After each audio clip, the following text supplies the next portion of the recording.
warahmatullahi wabarakatuh. Perkenalkan, nama saya Rosita Prilia Pratiwi dari kelas PIB 2023 dengan NIM 23060654017. Pada kesempatan kali ini saya akan menjelaskan mengenai LKPD yang telah saya buat. LKPD ini dibuat dalam rangka memenuhi tugas mata kuliah telaah kurikulum yang dibimbing oleh dosen saya, Bapak Aris Rudi Purnomo dan Bapak Wahyu Budi Saptiawan. Pertama, saya akan menjelaskan mengenai LKPD hands-on terlebih dahulu. Nah, dalam LKPD hands-on ini terdapat aktivitas pengamatan atau observasi dan aktivitas eksperimen. Bisa berbasis mini lab yang di dalamnya terdapat aktivitas merangkai alat, menggunakan alat ukur, serta penggunaan software. Nah, pada LKPD hands-on ini saya mengambil tema fotosintesis pada tumbuhan.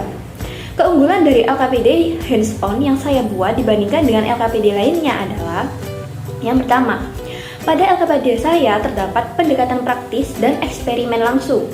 Nah, LKPD ini mengadopsi pendekatan hands-on yang mendekatkan praktik langsung dengan eksperimen uji sains fotosintesis. Ini membantu siswa memahami konsep fotosintesis melalui percobaan nyata, serta meningkatkan keterampilan analisis mereka dan menghubungkan teori dengan praktik. Terus yang kedua, LKPD ini menggunakan fenomena biologis nyata dengan eksperimen kacang hijau yang terpapar cahaya dan tanpa cahaya. Hal inilah memudahkan siswa dalam mengamati dan menganalisis dampak intensitas cahaya pada proses fotosintesis. Yang ketiga, langkah-langkah sistematis dalam penyelidikan ilmiah. LKPD ini membimbing siswa dalam merumuskan masalah, hipotesis, variabel, dan eksperimen secara sistematis. Dengan adanya panduan lengkap untuk pengumpulan data dan analisis hipotesis, siswa dapat terbantu dalam mengikuti metode ilmiah yang benar. Yang keempat, penguatan konsep ilmiah melalui tanya jawab LKPD. Nah, dalam LKPD ini menyediakan pertanyaan reflektif yang mendorong siswa berpikir kritis dan menghubungkan konsep fotosintesis dengan hasil eksperimen. Yang kelima, integrasi pengetahuan interdisipliner. Selain biologi, LKPD ini juga melibatkan elemen kimia seperti uji iodium untuk mengidentifikasi amilum, sehingga dapat memperkaya pengalaman belajar siswa dengan menghubungkan berbagai disiplin ilmu. Dengan pendekatan eksperimen yang interaktif dan sistematis, LKPD ini memberikan pengalaman belajar yang lebih mendalam dibandingkan LKPD lain yang mungkin hanya bersifat teoretis. Nah, LKPD hands-on fotosintesis ini sangat layak digunakan untuk peserta didik tingkat SMP kelas 8 semester 1 yang pengerjaannya yaitu secara berkelompok. LKPD ini didesain untuk siswa pada tahap awal pembelajaran biologi dengan fokus pada konsep dasar fotosintesis. Selain itu, LKPD ini juga cocok digunakan pada sekolah dengan fasilitas laboratorium. LKPD ini melibatkan percobaan uji sains yang memerlukan alat-alat laboratorium dasar seperti tabur reaksi, Bunsen, dan larutan iodium. Yang kedua, sekolah dengan pendekatan pembelajaran aktif. Nah, LKPD ini mengharuskan siswa terlibat dalam kegiatan hands-on, eksperimen, dan diskusi kelompok yang sesuai dengan sekolah yang mengutamakan pembelajaran berbasis proyek dan eksplorasi. Yang ketiga, sekolah yang menerapkan kurikulum merdeka. LKPD ini memberikan ruang bagi siswa untuk berpikir kritis dan memecahkan masalah melalui pengamatan dan analisis mandiri yang sejalan dengan kurikulum yang mendorong kemandirian belajar siswa. Jadi, LKPD ini sangat relevan untuk sekolah yang mendukung pembelajaran interaktif dan berbasis eksperimen, khususnya pada jenjang SMP. Selanjutnya, saya akan menjelaskan mengenai penggunaan LKPD ini. LKPD hands-on ini dikerjakan secara berkelompok oleh peserta didik yang beranggotakan 4 orang. Jadi, judul LKPD ini secara spesifik yaitu membuktikan peranan cahaya matahari dalam proses fotosintesis. LKPD ini dibuat berdasarkan capaian pembelajaran yaitu peserta didik mampu menganalisis konsep energi, berbagai sumber energi, dan perubahan bentuk energi dalam kehidupan sehari-hari termasuk fotosintesis. Nah, untuk tujuan pembelajarannya sendiri yaitu yang pertama, peserta didik dapat menjelaskan bahwa cahaya matahari merupakan sumber energi utama untuk proses fotosintesis. Yang kedua yaitu peserta didik dapat membuktikan bahwa proses fotosintesis itu dapat menghasilkan amilum. Terus yang ketiga yaitu peserta didik dapat merancang percobaan, mengumpulkan data, dan menarik kesimpulan berdasarkan hasil percobaan yang telah dilakukan. Terus yang keempat, peserta didik dapat mengidentifikasi pertanyaan ilmiah dari percobaan yang telah dilakukan. Nah, untuk petunjuk penggunaannya ini sedang saya jelaskan. Lanjut, pada slide ini terdapat materi singkat mengenai pengertian fotosintesis dan informasi singkat seperti klorofil serta bahan dan hasil dari proses fotosintesis. Tujuan dari informasi ini yaitu agar siswa dapat memahami materi fotosintesis ini sebelum melakukan percobaan. Selanjutnya terdapat satu pertanyaan mengenai fotosintesis. Nah, pertanyaan ini merupakan pertanyaan orientasi awal yang bertujuan sebagai pemanasan dalam berpikir. Selanjutnya terdapat juga fenomena nyata mengenai perbedaan tanaman kacang hijau yang ditempatkan di tempat gelap dan terang. Nah, dari fenomena tersebut peserta didik diminta untuk menjawab dua pertanyaan yang berhubungan dengan fenomena ini. Pemberian pertanyaan ini bertujuan untuk menggugah rasa penasaran siswa terhadap percobaan yang akan mereka lakukan nantinya. Kemudian, peserta didik juga diminta untuk merumuskan masalah, hipotesis, serta variabel yang digunakan untuk praktikum uji sains fotosintesis. Nah, pada bagian ini peserta didik diminta untuk melakukan percobaan uji sains pada tumbuhan. Uji sains ini bertujuan untuk membuktikan keberadaan amilum pada daun saat melakukan fotosintesis. Langkah-langkah pada percobaan ini yaitu, yang pertama, pilih daun yang sehat dan berwarna hijau tua. Terus, peserta didik diminta untuk menutup sebagian daun tersebut dengan aluminium foil selama 2-3 hari. Nah, bagian yang tertutup ini tidak akan terkena cahaya. Terus yang kedua, merebus daun dalam air panas selama beberapa menit untuk melunakkan daun. Terus yang ketiga, merebus daun yang sudah direbus dalam air panas ke dalam alkohol 70% di dalam gelas kimia yang ditempatkan di atas kawat kaca. Kemudian panaskan secara perlahan hingga warna hijau daun itu larut dalam alkohol. Nah, proses ini itu bertujuan untuk menghilangkan klorofil agar amilum ini dapat terlihat saat ditetesi iodium. Yang keempat, setelah daun menjadi pucat, peserta didik diminta untuk membilas dengan air dingin, kemudian disuruh untuk menetesi dengan larutan iodium. Nah, yang terakhir yaitu peserta didik diminta untuk mengamati perubahan warna pada daun. Nah, pada bagian daun yang terkena cahaya ini akan mengandung amilum yang berubah warna menjadi warna biru kehitaman, sedangkan bagian yang tertutup aluminium foil itu akan tetap berwarna putih atau kekuningan. Nah, setelah melakukan percobaan tadi, peserta didik diminta untuk mengisi tabel dari percobaan yang telah dilakukan. Selanjutnya, peserta didik diminta untuk mengisi pertanyaan yang berhubungan dengan uji sains yang telah dilakukan tadi. Dan yang terakhir, peserta didik diminta untuk merumuskan kesimpulan dari LKPD yang telah dikerjakan. Saya akan menjelaskan mengenai LKPD Meets On. Nah, dalam LKPD Meets On ini berisi soal-soal, bisa soal HOTS, kombinasi, permainan ataupun puzzle, terus juga bisa aktivitas seperti teka-teki silang, analisis masalah, literasi, dan sebagainya. Nah, pada LKPD Meets On ini saya mengambil tema fotosintesis pada tumbuhan.